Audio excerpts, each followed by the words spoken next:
Hello दोस्तों, नमस्कार। आपके अपने YouTube चैनल सरकारी योजना मंच पर एक और नई वीडियो पर आप सभी साथियों का तहे दिल से हार्दिक स्वागत है। दोस्तों, इस वीडियो में बात करने वाले राज्य कर्मचारियों के लिए एक सरकारी योजना के संबंध में। साथियों, राज्य कर्मचारियों के लिए एसआई कटौती के बारे में इस वीडियो में बात करेंगे। जो राज्य बीमा योजना है उसमें एसआई कटौती आपको करवानी होती है और ये सभी राज्य कर्मचारियों के लिए अनिवार्य है। तो क्या प्रोबेशन पीरियड में एसआई कटौती होगी और होगी तो कितनी होगी, इसके बारे में इस वीडियो में चर्चा करेंगे। साथ ही दोस्तों, इसका स्लैब क्या रह सकता है, कौन सी ग्रेड पे कौन सी बेसिक तक कितनी कटौती की जाती है और मासिक कटौती कितना करवाना जरूरी है, ये संपूर्ण जानकारी साथियों इस वीडियो में दी जाएगी। इसलिए वीडियो को पूरा अंत तक देखें। और जो साथी पहली बार हमारे यूट्यूब चैनल को देख रहे हैं, सभी प्रकार की सरकारी योजनाओं की जानकारी के लिए हमारे यूट्यूब चैनल सरकारी योजना मंच को सब्सक्राइब करके बेल आइकन प्रेस कर लें, जिससे दोस्तों आगे आने वाले नए वीडियो का नोटिफिकेशन आपको तुरंत प्रभाव से मिल सके, जिससे आपको सरकारी योजनाओं का लाभ मिल सके। चलो शुरू करते हैं दोस्तों इस वीडियो को और देखते हैं राजस्थान सरकार की राज्य बीमा एसआई कटौती के संबंध में। साथियों, राजस्थान सरकार द्वारा राज्य के समस्त कर्मचारियों के लिए स्टेट इंश्योरेंस एसआई कटौती की जाती है। एसआई कटौती साथियों काफी समय से की जा रही है और सभी राज्य कर्मचारियों के लिए एसआई कटौती अनिवार्य है। तो साथियों, एसआई कटौती को लेकर बहुत सारे सवाल है, सभी सवालों के जवाब साथियों इस वीडियो में मिलने वाला है, इसलिए वीडियो को पूरा अंत तक देखें। स्टेट इंश्योरेंस क्या है, यानी राज्य बीमा क्या है? तो साथियों, राज्य बीमा योजना की सबसे पहले बात, राजस्थान सरकार द्वारा राज्य बीमा राज्य कर्मचारियों, पंचायत समिति एवं जिला परिषद के कर्मचारियों, राजस्थान सरकार द्वारा नियमित किए गए वर्क चार्ज कर्मचारियों का राज्य सरकार से अनुबंध है, जिसके अंतर्गत बीमादार और बीमाकर्ता राज्य बीमा विभाग को नियमित प्रीमियम देने पर बीमादार व उसके मनोनीत किसी भी घटना विशेष के घटित होने पर पूर्व निश्चित धन की राशि का भुगतान हेतु आश्वस्त किया जाता है तथा सेवानिवृत्त होने पर बीमा धन और देय बोनस राशि का भुगतान एक साथ किया जाता है। यानी साथियों, राज्य कर्मचारी की सैलरी से एक निश्चित राशि कटौती की जाती है और इससे आपका बीमा होता है। बीमा आपके किसी प्रकार की कोई भी अप्रिय घटना घटित होने पर आपके मनोनीत जो भी उत्तराधिकारी होगा, जो भी बीमित राशि बनती है उसका भुगतान किया जाएगा। यदि साथियों आप पूरी सर्विस आराम से और सही तरीके से निकाल लेते हैं तो सेवानिवृत्ति पर एक साथियों बीमा धन और उस पर जो भी बोनस और ब्याज मिलता है वह एक साथ सेवानिवृत्ति पर कर्मचारी को दिया जाता है। जो साथियों पूरी सर्विस में जो 25, 30, 35 साल आप जो सर्विस करते हैं उसमें साथियों एक मोटी रकम आपकी जमा होती है और सेवानिवृत्ति पर एक मोटी रकम आपको साथियों ब्याज सहित मिलती है। बीमा धन क्या है? तो साथियों, बीमा धन बीमा अनुबंध में प्रविष्ट और बीमेदार के आगामी वर्षगांठ पर आयु एवं उसके द्वारा देय प्रीमियम के आधार पर राशि जो घटना विशेष के घटित होने पर देय बीमा धन कहलाती है। राज्य बीमा योजना क्या है? राज्य बीमा योजना राज्य कर्मचारियों के जीवन का जोखिम वहन करने वाली एक कल्याणकारी योजना है, जिसके द्वारा बचत को प्रोत्साहन देने के साथ साथ राज्य कर्मी और उसके परिजनों को आर्थिक संबल प्रदान करता है। तो साथियों, राज्य कर्मचारी को एसआई कटौती करवाने से एक जीवन का जोखिम वहन करने वाली एक कल्याणकारी ये योजना है, जिसमें साथियों आपका एक बीमा हो जाता है और आपको एक बचत करने के लिए प्रोत्साहन प्रदान किया जाता है। प्रत्येक मंथ में आपकी सैलरी से एक निश्चित राशि कटौती करते हैं, जिससे साथियों आपको आर्थिक संबल प्रदान करता है और सेवानिवृत्ति पर एक साथियों अच्छी खासी रकम आपकी बन जाती है। योजना किन किन नियमों के अंतर्गत लागू होती है? तो राज्य कर्मचारियों के नियम 1998 के अंतर्गत ये योजना लागू है और पूर्व में योजना 1953 के नियम के अंतर्गत लागू की गई थी। योजना कब से एवं किन किन श्रेणियों में कर्मचारियों को अनिवार्य व ऐच्छिक रूप से लागू होती है? वैसे साथियों, ये योजना सभी कर्मचारियों के लिए अनिवार्य है। केवल साथियों आईएएस अधिकारियों के लिए ये ऐच्छिक रहेगी, बाकी सभी राज्य कर्मचारियों के लिए अनिवार्य है। सर्वप्रथम साथियों 1/8/1943 को तत्कालीन जयपुर रियासत के कर्मचारियों पर यह योजना लागू की गई थी। उसके बाद 1/1/1954 में राजस्थान सरकार के सभी कर्मचारियों पर और 1/4/1989 में पंचायत समिति और जिला परिषद के कर्मचारियों को इसमें शामिल किया गया और 1/4/1995 से राज्य सरकार द्वारा नियमित किए गए वर्क चार्ज कर्मचारियों को भी अनिवार्य रूप से इस योजना में शामिल किया गया था। 1/4/1998 से सार्वजनिक क्षेत्र के संस्थानों में कार्यरत कर्मचारियों राजस्थान सरकार के अधीन किसी भी पब्लिक सेक्टर उपक्रम के अधीन पद धारण करने वाले किसी भी कर्मचारी को इस बीमा स्कीम के अधीन बीमा कराने के लिए स्वतंत्र होगा। यदि उक्त उपक्रम में 50% या इससे अधिक कर्मचारी बीमा कराने के लिए सहमत हो एवं राजस्थान कैडर के अखिल भारतीय सेवा के अधिकारियों पर ऐच्छिक रूप से ये लागू रहेगी। यानी साथियों आईएएस अधिकारियों के लिए ऐच्छिक है, बाकी राज्य सरकार के समस्त अधिकारियों और कर्मचारियों पर एसआई कटौती लागू रहेगी। क्या इस योजना के अंतर्गत की गई कटौतियां आयकर में छूट प्रदान करती है? तो साथियों बिल्कुल इसमें छूट प्रदान करती है। इस योजना के अंतर्गत जो भी जमा प्रीमियम राशि होगी उस पर आयकर धारा 80B आयकर अधिनियम 1961 के अंतर्गत आयकर में छूट रहेगी। एसआई में जो भी कटौती होगी उस पर इनकम टैक्स में आपको छूट मिलेगी। क्या राज्य सरकार पॉलिसी के अंतर्गत देय लाभों के भुगतान की गारंटी देता है? बिल्कुल साथियों, इसमें आपको राज्य सरकार की बीमा संविधाओं के अंतर्गत देय लाभों के राज्य की संचित निधि भुगतान की पूरी गारंटी देता है। बीमा पॉलिसी के अंतर्गत देय लाभों का भुगतान कब एवं किन परिस्थितियों में देय है। तो साथ ही इसमें परिपक्वता, मृत्यु, अर्धपरण राशि का योजना के अंतर्गत निम्न परिस्थितियों में भुगतान देय है। जैसे यदि राज्य कर्मचारी जिसका बीमा है उसकी मृत्यु होती है तो उसके जो भी नॉमिनी होगा उसको भुगतान किया जाएगा।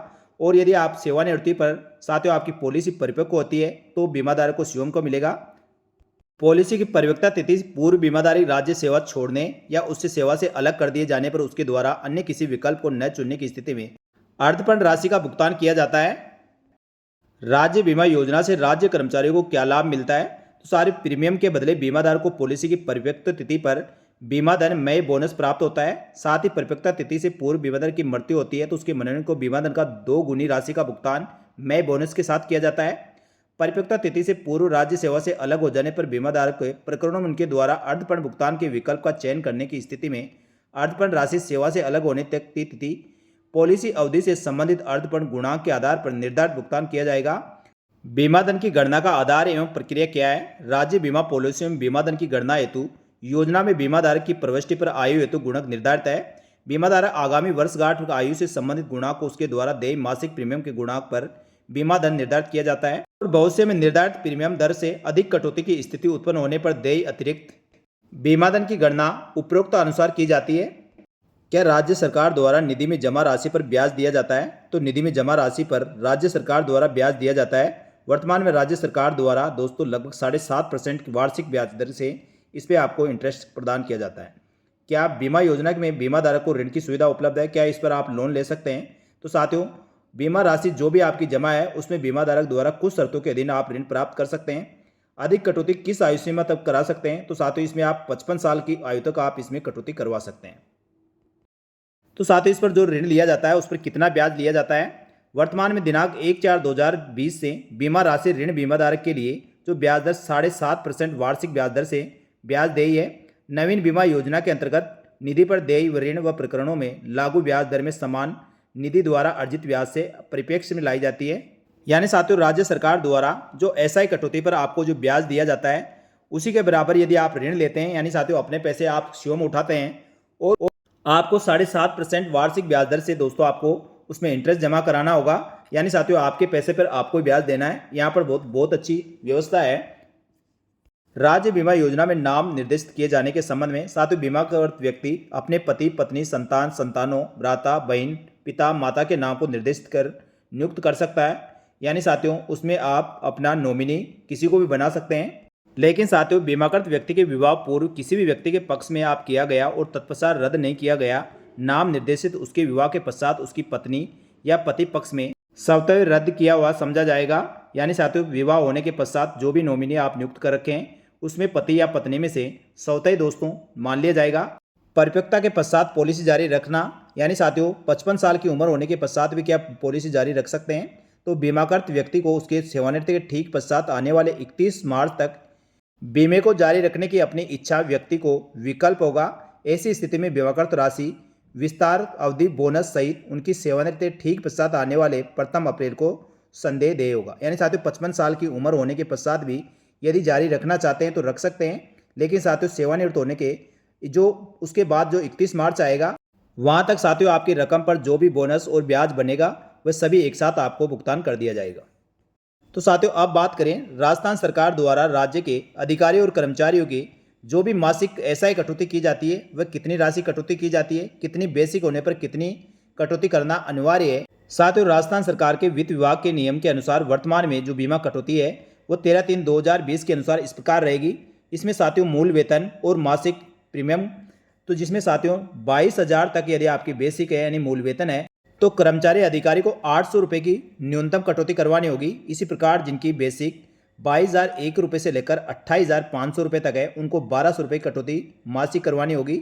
इसी प्रकार साथियों जिनकी बेसिक 28,501 रुपये से लेकर 46,500 रुपये तक है उनको 2,200 रुपये मासिक कटौती करवानी होगी। और साथियों जिन राज्य अधिकारियों और कर्मचारियों की बेसिक 26,501 रुपये से लेकर 72,000 रुपये तक है उनको 3,000 रुपये मासिक कटौती करवाना अनिवार्य है। इसी प्रकार 72,000 से अधिक यदि आपकी बेसिक है तो 5,000 रुपये आपको न्यूनतम कम से कम एसआई कटौती करवाना जरूरी है। इसमें साथियों अधिकतम 7,000 तक आप कटवा सकते हैं। इससे ज़्यादा किसी भी अधिकारी कर्मचारी चाहे कितनी भी बेसिक हो 7,000 से अधिक राशि कटौती नहीं की जाएगी। तो साथियों ये राशि जो आपको एसआई कटौती की बताई गई है न्यूनतम है, इससे अधिक क्या कोई राशि कटवा सकते हैं? तो जी हाँ साथियों, आप इससे अधिक भी कटवाना चाहते हैं तो कटवा सकते हैं। उसके लिए नियम साथियों इस प्रकार है। क्या स्वयं अधिक बीमा धन के लिए बीमित करवाया जा सकता है? तो साथियों वेतन खंड के लिए निर्धारित प्रीमियम कटौती करवाना अनिवार्य है, यानी साथियों न्यूनतम जो ऊपर दिया गया है वह तो आपको कटवाना जरूरी है। लेकिन कोई राज्य कर्मचारी इससे ज़्यादा कटौती करवाना चाहते हैं तो साथियों उनको बीमा धन चाहे स्वेच्छा से अपने वेतन खंड के आगामी 2 वेतन खंडों के लिए निर्धारित दर पर कटौती करवाकर अधिक बीमा धन के लिए बीमित हो सकते हैं। लेकिन वेतन खंड 5 के अंतर्गत जो भी अधिकारी कर्मचारी आएंगे वह 7,000 से अधिक प्रति माह तक की कटौती से ज़्यादा नहीं करवा सकते हैं, यानी प्रत्येक माह अधिकतम 7,000 रुपये की मासिक आप कटवा सकते हैं। तो साथियों जिन अधिकारी कर्मचारियों की बेसिक 2,200 रुपये है और उनकी न्यूनतम 800 रुपये कटौती करवाना अनिवार्य है, लेकिन यदि वह चाहे तो इससे 2 खंड आगे तक, यानी साथियों पॉइंट नंबर 2 और 3, यानी साथियों 3 नंबर यानी 2,200 रुपये तक आप कटौती करवा सकते हैं। जिनकी बेसिक 2,200 रुपये है तो वह साथियों 2 खंड आगे 2,200 रुपये तक कटौती करवा सकते हैं। जिनकी साथियों 1,200 रुपये है वह 3,000 रुपये तक कटौती करवा सकते हैं, और जिनकी बेसिक 46,501 रुपये से 72,000 के बीच में और न्यूनतम 3,000 रुपये कटौती करवा रहे हैं तो वह साथियों अधिकतम 7,000 रुपये तक की कटौती करवा सकते हैं। तो साथियों इस प्रकार अपनी जो स्लेब है उससे 2 स्लेब आगे तक आप कटवाना चाहे तो कटवा सकते हैं, और मेरा मानना तो यही है साथियों, आप अपनी स्लेब का न्यूनतम से 2 बढ़ाकर कटवाए, क्योंकि साथियों इसमें एक तो आपका बीमा होगा और एक आपकी बचत की आदत बढ़ेगी, और आपके साथियों सैलरी से एक निश्चित राशि कटते करते आपके अंत तक काफ़ी पैसे आपके जमा हो जाएंगे, और यदि आवश्यकता पड़ने पर आप दोस्तों इस पर लोन भी ले सकते हैं। और लोन भी साथियों 7.5% ब्याज के हिसाब से आपको मिलता है, यानी साथियों न्यूनतम ब्याज पर आपको मिलेगा। और जितनी आपकी बीमा धन की राशि जो जमा है, एसआई कटौती जमा है, उस पर साथियों आप जितना ऋण लेते हैं यानी लोन लेते हैं उसको आपको 36 महीने में चुकाना होता है, और बाकी आगे जो भी इंटरेस्ट बनेगा उसको आगे 10 महीने में आपको दोस्तों उसका भुगतान करना होगा। तो साथियों ये तो पूरे इसके नियम नियमावली और इसके संबंधित में पूछे जाने वाले सभी सवालों के जवाब और कितनी राशि इसमें कटौती करवानी जरूरी है। लेकिन साथियों अब सवाल है क्या प्रोबेशन कार्मिकों को भी इसके द्वारा बीमा राशि कटौती करवाना अनिवार्य है, और करवाना है तो कितनी राशि कटौती की जाती है? तो साथियों राजस्थान सरकार द्वारा एसआई की जो कटौती की जाती है उसमें कर्मचारी कब बीमित होता है? कर्मचारी की सेवा में प्रविष्ट होने के 2 वर्ष यानी प्रवीक्षा काल पूर्ण होने के पश्चात ही आने वाले मार्च में कर्मचारी बीमित होगा, यानी साथियों 2 साल तक आप प्रोबेशन पीरियड में रहेंगे, तब तक आपकी किसी प्रकार की कोई भी एसआई कटौती नहीं होगी। इस चीज़ का प्रोबेशन कार्मिक ध्यान रखें। इसके पश्चात मार्च माह के वेतन प्रीमियम के प्रथम कटौती की जाती है, और कर्मचारी के वेतन में वृद्धि होने और बीमा खंड में परिवर्तन होने पर बढ़ी हुई दर के हिसाब से आपको कटौती करवानी होगी, जो आगामी मार्च माह में वेतन दिए जाने पर प्रावधान होगा। यानी साथियों प्रोबेशन कार्मिकों को किसी प्रकार की एसआई कटौती करवाने की आवश्यकता नहीं है। नहीं दोस्तों, राज्य सरकार द्वारा इस प्रकार की कोई कटौती की जाती है। यानी साथियों प्रोबेशन कंप्लीट होने के पश्चात जब आपका प्रोबेशन कंप्लीट हो जाएगा उसके बाद जो मार्च महीना आएगा तो मार्च से पहले साथियों आपको इसकी, यानी साथियों फरवरी माह में आपको एक फॉर्म भर के एसआई कटौती का देना होगा। और जो आजकल साथियों अपने एसएसओ आईडी से ऑनलाइन आप फॉर्म भर सकते हैं, और फॉर्म का प्रिंट आउट निकाल कर उस पर सिग्नेचर करके अपने डीडीओ ऑफिस में जमा कराना होगा। तो साथियों ये आपको फरवरी माह में देना होगा, तो आपके प्रोबेशन के जो मार्च माह में साथियों आपकी कटौती हो जाएगी। मार्च महीने की सैलरी जो अप्रैल में आपको मिलने वाली है उसमें आपका एसआई का डिडक्शन होकर आपको सैलरी मिलेगी। यदि साथियों आपका प्रोविजन मान लो अप्रैल माह में हुआ है या अगस्त माह में हुआ, तो उससे अगला जो मार्च आएगा उसमें साथियों आपके डिडक्शन होना शुरू होगी। इसलिए साथियों प्रोविजन कंप्लीट होने के पश्चात आपको फरवरी माह में ऑनलाइन फॉर्म भर के उसका फॉर्म आपको डीडीओ ऑफिस में सबमिट करवा दे। और साथियों जो नियमित कर्मचारी है उनकी वेतन वृद्धि होती रहती है। वेतन वृद्धि होने के बाद जो स्लेब से साथियों आप ऊपर निकल जाते हैं तो आपको उस स्लेब के अनुसार आपकी भी दोस्तों राशि जो बीमित राशि है वह एसआई की कटौती आपकी बढ़ जाएगी। तो ऐसे कर्मचारियों को भी दोस्तों फॉर्म भर के आपको डीडीओ ऑफिस में सबमिट करवाना होगा, जिससे साथियों आपकी भी बढ़ी हुई कटौती आगामी मार्च माह से कटौती किए जाने का प्रावधान रहेगा। तो साथियों ये थी राज्य सरकार के कर्मचारियों के द्वारा एसआई कटौती को लेकर महत्वपूर्ण जानकारी। इसमें प्रोबेशन कार्मिक और प्रोबेशन के बाद जो कटौती को लेकर क्या प्रावधान रहता है, बीमे का प्रावधान क्या है, सभी जानकारी साथियों आपको इस वीडियो में बताई गई है। ये वीडियो अच्छा लगा तो वीडियो को लाइक जरूर करें, साथ ही दोस्तों अपने अन्य राज्य कर्मचारियों के साथ भी शेयर करें, जिससे दोस्तों उनको भी ये जानकारी मिल सके। एसआई कटौती को लेकर साथियों आपके मन में और भी कोई सवाल रह गया तो आप कमेंट करके जरूर पूछें, आपके सभी सवालों को जवाब देने का प्रयास किया जाएगा। इसके अलावा साथियों किसी भी राज्य कर्मचारी को और किसी योजना की जानकारी चाहिए तो दोस्तों आप कमेंट करके जरूर बताएं, उसका भी साथियों विस्तार से वीडियो बनाकर आपको सभी जानकारी प्रदान कर दी जाएगी। इस वीडियो में इतना ही, जल्दी मिलेंगे दोस्तों एक और महत्वपूर्ण सरकारी योजना की जानकारी लेकर। तब तक के लिए धन्यवाद। तो इसी प्रकार की जानकारी के लिए हमारे यूट्यूब चैनल सरकारी योजना मंच को सब्सक्राइब करके बेल आइकन प्रेस कर ले, जिससे दोस्तों आगे आने वाली वीडियो का नोटिफिकेशन भी आपको तुरंत प्रभाव से मिल सके। इस वीडियो में इतना ही, जल्दी मिलेंगे दोस्तों एक और महत्वपूर्ण सरकारी योजना की जानकारी लेकर। तब तक के लिए धन्यवाद। जय हिंद, जय भारत।